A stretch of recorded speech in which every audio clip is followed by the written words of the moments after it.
আসসালামু আলাইকুম বন্ধুগণ, স্বাগত নতুন আরও একটি ব্লগে। আজকে আমরা চলে আসছি বড়বাজার ইকো পার্কে। আমার সাথে আছে আমার ছোটো ভাই লিমন, তারও আছে তার আম্মা এবং তার ছোটো বোন, এবং আরও একজন ছোটো ভাই আছে, তা হচ্ছে লিঙ্কন, লিমনের বড় ভাই। সে আমাদের জন্য টিকিটের ব্যবস্থা করতে গেছে, কাউন্টারে আছে। আমি কাউন্টারের দিকে যাচ্ছি। এখানে জনপ্রতি টিকিট মূল্য 20 টাকা করে। লিমন সিরিয়ালে দাঁড়িয়ে আছে আমাদের জন্য টিকিট কাটার জন্য ব্যবস্থা করতে। দেখি টিকিটগুলো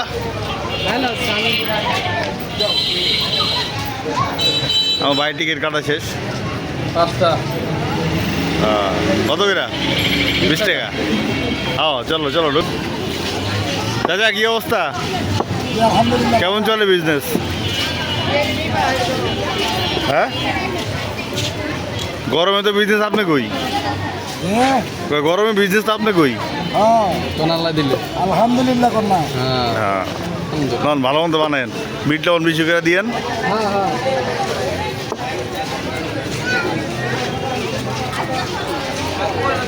আমি 800 টাকা দেওয়ার দিচ্ছি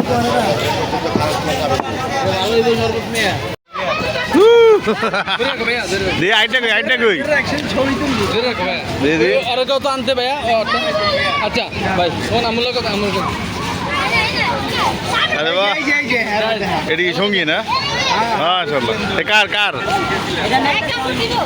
ও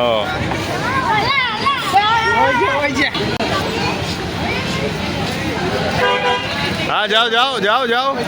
হ্যাঁ, একজন একজন যাও যাও, ঢুকো ঢুকো, একজন একজন।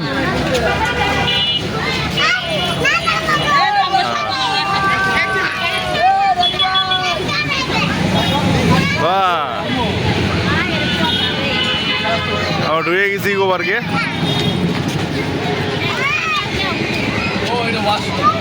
ওয়াশরুম ভিডিও করে কি করবো? লো সামনে লো।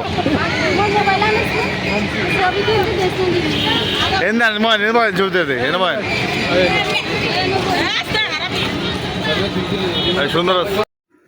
আলহামদুলিল্লাহ, আমরা অলরেডি ইকো পার্কে ঢুকে গেছি। এখন আমরা ইকো পার্কের চারদিকে ঘুরবো, পুরো ইকো পার্কটা ঘুরে দেখবো। তেমন একটা বড় না ইকো পার্ক, ছোটোই। অ্যাকচুয়ালি আমাদের উদ্দেশ্য ছিল আমরা বেড়িবাঁধে ঘুরবো। আমরা বেড়িবাঁধে এত গরম, আমরা বাতাস খাওয়ার জন্য আসছিলাম। পরে আশপাশেই দেখি ইকো পার্ক। তো বড় ভাই বললো, ছোটো ভাই বলতেছে যে ভাই চলে ইকো পার্কে ঘুরে আসি। বেড়িবাঁধ দেখা যাচ্ছে মানুষজন, এখানে প্রচুর মানুষজন, যে তাদের ছুটির দিন, এই জন্য মানুষের সংখ্যাও ছিল অনেক। তা ঢুকছি আমরা। তো ইকো পার্কটা দেখে যাই, যেহেতু পাশেই আছে। এটা আমাদের উদ্দেশ্য ছিল বেড়িবাঁধ ঘোরা। যাই হোক, কোথাও কোনো জায়গায় বাতাস ছিল না। আর ইকো পার্কে যা দেখলাম বেশিরভাগই ছিল ফ্যামিলি মেম্বার্স, সবাই যার যার বাচ্চা কাচ্চা নিয়ে আসছে, সবাই যার যার মতো আনন্দ করতেছে। তা আমরা পুরো ইকো পার্ক ঘোরার জন্য চারদিকে রাউত দিচ্ছিলাম। মোটামুটি মাশাআল্লাহ ভালোভাবে গুছানো হয়েছে ইকো পার্ক, প্রচুর গাছ। আমরা এখানে কিছু ছবি তুলছিলাম।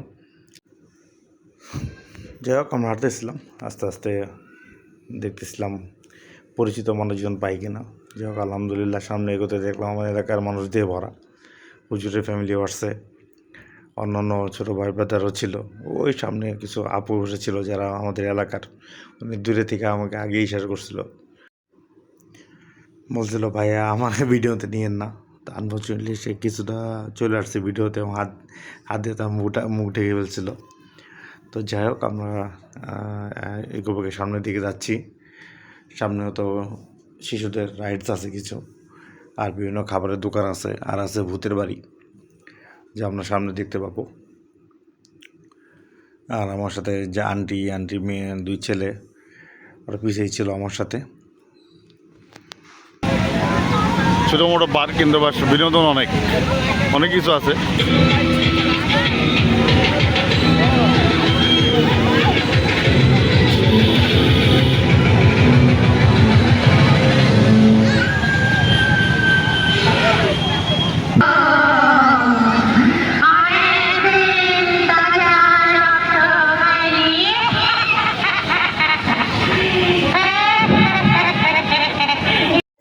আমরা এখন শিশুদের রাইডের দিকে যাচ্ছি।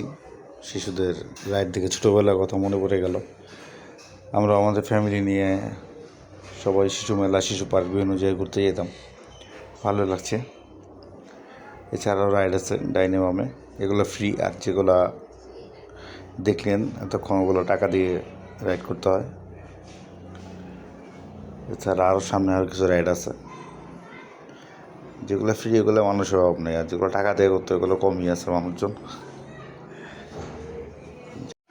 ভাবছিলাম রেলগাড়িতে উঠবো, কিন্তু রেলগাড়িতে আমাদের জন্য ওটা নিষেধ ছিল, শুধুমাত্র বাচ্চাদের জন্য। হ্যাঁ, যাদের বাচ্চা অনেক ছোট, ঠিক আছে, 4-5 বছরের নিচে, তারা গার্জিয়ান শো উঠতে পারে। এটা আবার কোন নিয়ম বুঝলাম না ঠিক। যাই হোক, আমাদের সাথে কোনো 4-5 বছরের বাচ্চা ছিল না, এই জন্য আমরা উঠতেও পারিনি। ভালো লাগলো দেখে, অনেকদিন পর কোনো পার্কে ঘুরতে আসছি। এছাড়া তো বেশিরভাগ সময় ঢাকার বাইরে ঘুরি বিভিন্ন স্পটে। অনেকদিন পর কোনো ইকো পার্কে আসলাম, ভালো লাগলো। ছোটো ভাইরা বললো, ভাই চলেন কিছু খাই। তো বললাম কী খাওয়া? বলে চটপটি, ফুচকা, চা পাই সামনে তাই খাবো। আমাকে ঠিক আছে চলো। তো ফুচকা দিয়ে শুরু হলো খাওয়া দাওয়া। এছাড়া আমরা আশেপাশে আইসক্রিম ছিল, তারপরে আলু ছিল, আর অনেক কিছু ছিল। ওগুলো মোটামুটি সবাই 5-7 রকমের খাবার খাওয়া শেষ। এখন বিদায়ের সময়, সন্ধ্যা হয়ে গেছে, আর কিছুক্ষণ পরে মাগরিবের আজান দিবে। তো আমরা ভাবলাম এখন আর এখান থেকে লাভ নেই, এখন আমরা চলে যাই। আর প্রচণ্ড গরমে তো অবস্থা খারাপ। ওরা বললো একটা ছবি তুলি ভাই, আমাকে তুলো। অলরেডি আমাদের ছোটো ভাই লিঙ্কন দেখা যাচ্ছে পাখা কিনে নিয়ে আসছে। বাতাস তো নাই, মানে এত গরমের কারণে প্রচুর গরম লাগতেছে। তো যাই হোক, এই হচ্ছিলো আমাদের ইকো পার্ক ঘোরা। আমরা এখন চলে যাব। আজকের ব্লগ এ পর্যন্তই। সবাই ভালো থাকেন, সুস্থ থাকেন। দেখা হবে আগামী কোনো ব্লগে।